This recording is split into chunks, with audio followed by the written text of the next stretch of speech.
Good morning, students. Welcome to your online history classes. In a previous period, we learned about the Battle of Plassey. What was the conflict between Bengal Nawab and British East India Company, and that conflict led to a battle. That was the Battle of Plassey. And in that Battle of Plassey, there British East India Company defeated to Bengal Nawab Sirajuddaula. British East India Company could defeat to Sirajuddaula because of his commander-in-chief Mir Jafar. Because Robert Clive promised to Mir Jafar that if we crush to Sirajuddaula, then next Nawab will be Mir Jafar, and so that Mir Jafar never fought war against British, and so it resulted to defeat of Sirajuddaula. And thus that Battle of Plassey was the first victory in the India. And now we are going to learn about company officials become Nawab. Nawabs. What did to be Nawabs? You know about Nawab? It means, of course, the company officials become Nawabs. What did it mean to be the Nawabs? You know about Nawab? It means, of course, that the company acquired more power and authority. That's called Nawab. More power and more authority. That's called Nawab. But it also means something else. Each company and their servant began to have vision of living like Nawab, because you know that Lucknow Nawab, they are very famous. Okay, Bengal Nawab, they are very famous. Okay, because their living style is very rich and lavish, and so that each British officer want to become a Nawab and try to living the lavish and rich style of Nawab. After the Battle of Plassey, the actual Nawab of Bengal were forced to give land and vast sums of money and personal gifts to company officers. You know that in the Battle of Plassey, Robert Clive defeated to Sirajuddaula, and then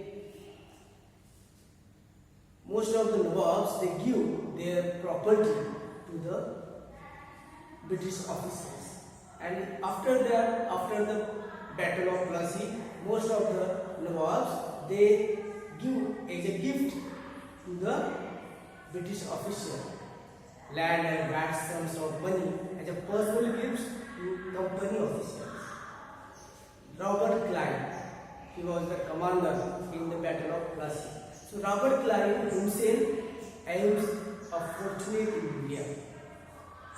He had come to Madras now it is Chennai, from England in 1743. When he was in 1743, he was came in India from England, and in 1743 when he came here at the age of 18, his age was 18. When in 1767 and in 1767 when he was in 1767 when he left India, his Indian fortune was worth $4 lakh. Interestingly, means when he came here in the age of 18, 1743, and then living here in 1767, his wealth or property was increasing interestingly.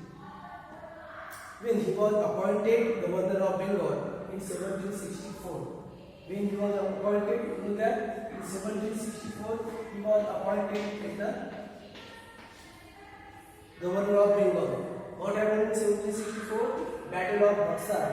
Okay, and after the Battle of Buxar in 1765, Mir Jafar was died.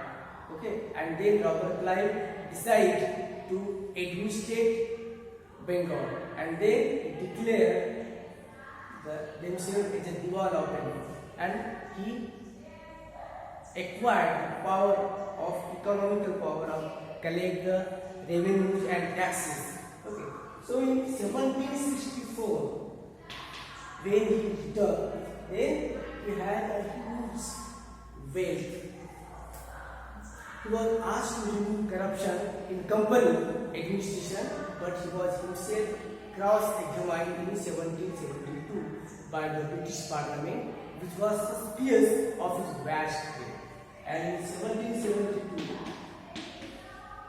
British Parliament examined the Robert Clive that you have a vast wealth, and it was very suspect that how you could earn that vast wealth.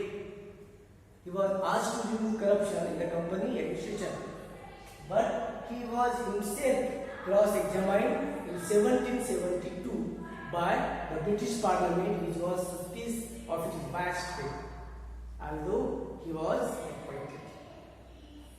He committed suicide in 1774, and in 1774 he was committed suicide. In 1772 there was inquiry on British Parliament, inquiry, okay, because he had a very vast wealth, and this thing was very suspicious. How you earn this vast wealth? And after the inquiry in 1774, Robert Clive committed suicide. However, not all company officers succeeded in making money like Clive. Some are very good. Many died in early days in India due to disease and war, and it would not be right to regard all them as corrupt and dishonest. So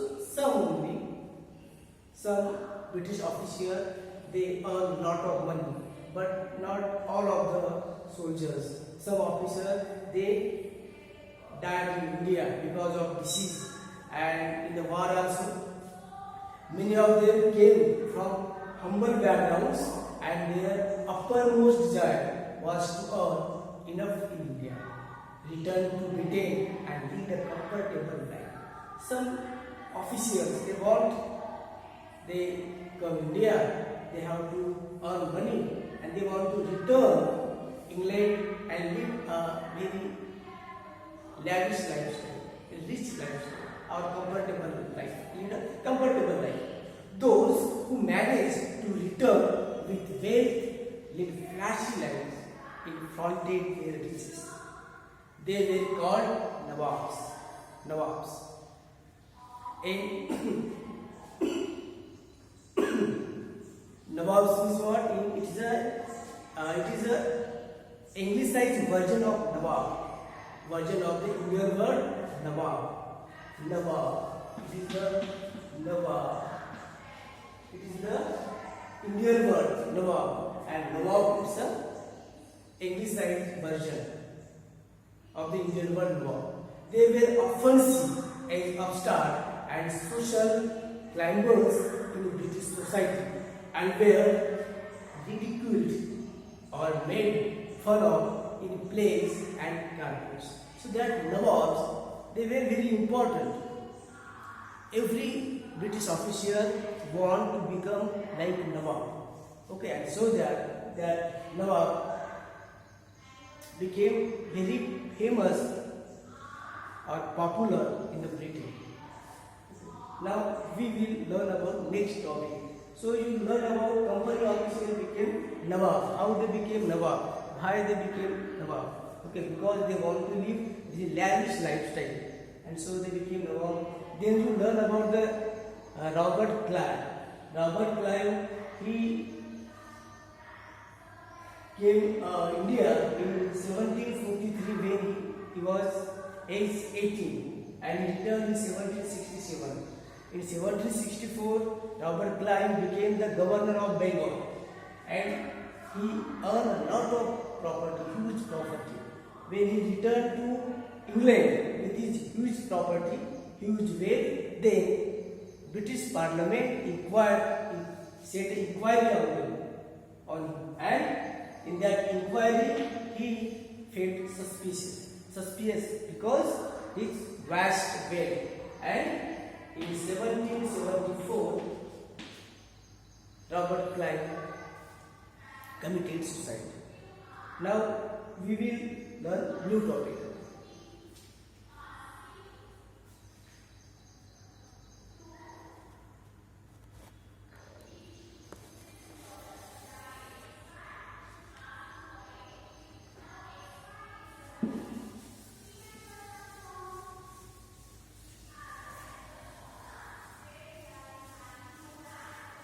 Company rules expands. How company rules expand? Company rules expand.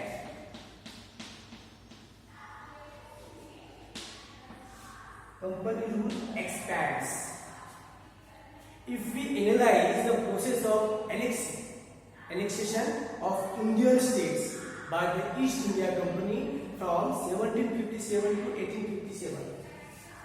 1757 to 1857. What was their annexation policy? Certain key aspects emerge. The company rarely launches a direct military attack on an unknown territory. Instead, it used a variety of political, economic, and diplomatic methods to extend its influence before annexing an Indian kingdom. So before attack on any kingdom, British officials, they carefully study of this kingdom, and after deep study, they attack them. They never attack an unknown territory. After the Battle of Buxar, you know that there was the Battle of Buxar. In 1764, there was the Battle of Buxar. The company appointed residents in Indian states. They were political or commercial agents, and their job was to serve and further the interests of the company. Through the residents, the company officials began interfering in the internal affairs of Indian states. They tried to decide who was to be the successor to the throne and who was to be appointed in administrative post. So they tried to interfere in Indian states. They decide who will be next successor and who will be appointed as an administrative post. Sometimes the company forced the states into a subsidiary alliance. Subsidiary alliance.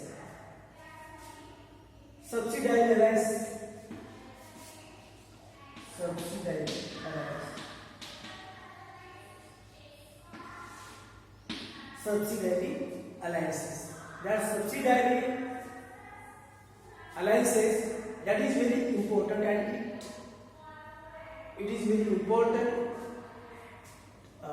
What we say that technique to capture any kingdom. Subsidiary alliances.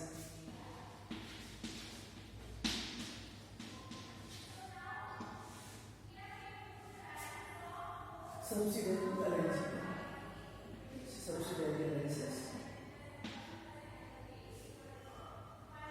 According to the terms of this alliance, Indian rulers were not allowed to have their independent army. Means Indian rulers, they were not allowed to have their independent armed force. If they want armed force for their security, then British officer or company will provide them. So that was the subsidiary alliances.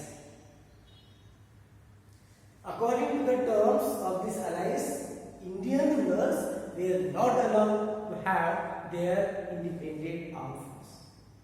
They were to be protected by the company, but had to pay for the subsidiary force that the company was supposed to maintain for the purpose of this protection. So if they want protection, then company will provide them protection. But in return, they have to pay them. So that is the term of subsidiary alliance. Subsidiary alliances means Indian rulers were not allowed to have their independent armed force. If they want force, then for their security, company will provide them military or security. Okay, but in return, they have to pay them. Okay, so that was the subsidiary alliance. Because of their maintenance, for the purpose of this protection, they want payment for this. If the Indian rulers fail to make the payment, the part of their territory was taken away as a penalty.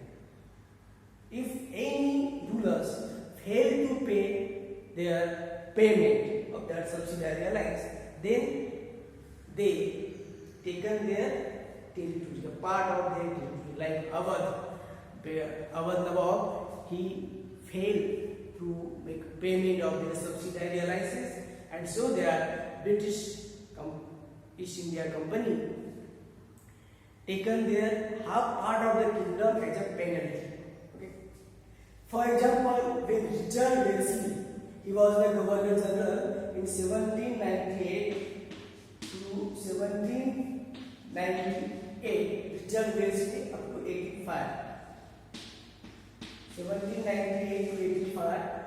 Richard Wellesley, when he was the Governor General, the Nawab of Awadh was forced to give over half of his territory to the company in 1801. Bengal Nawab have to pay their half of the territory, as he failed to pay for the subsidiary forces. Because why? He could not pay the payment for the subsidiary alliances, and so that Awadh Nawab lost his half territory. Hyderabad was also forced to cede territories on the similar ground. After Awadh, Hyderabad also ceded on that same ground. So that is about how company rule expanded and what is their annexation policy. Okay. First, in 17, if we study that 1757 to 1857, what was their policy, annexation policy? They launched so many policies like that. Subsidiary alliances. Then secondly, doctrine of lapse. Okay, they have so many techniques